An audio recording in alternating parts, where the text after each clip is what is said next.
Megjithëse unë kam një lidhje gjaku me Shkodrën, gjyshja ime është motra e piktorit madh Zef Kolombi, dhe është figura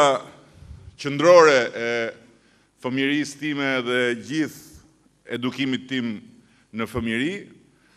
ka prap arsye për të thënë që unë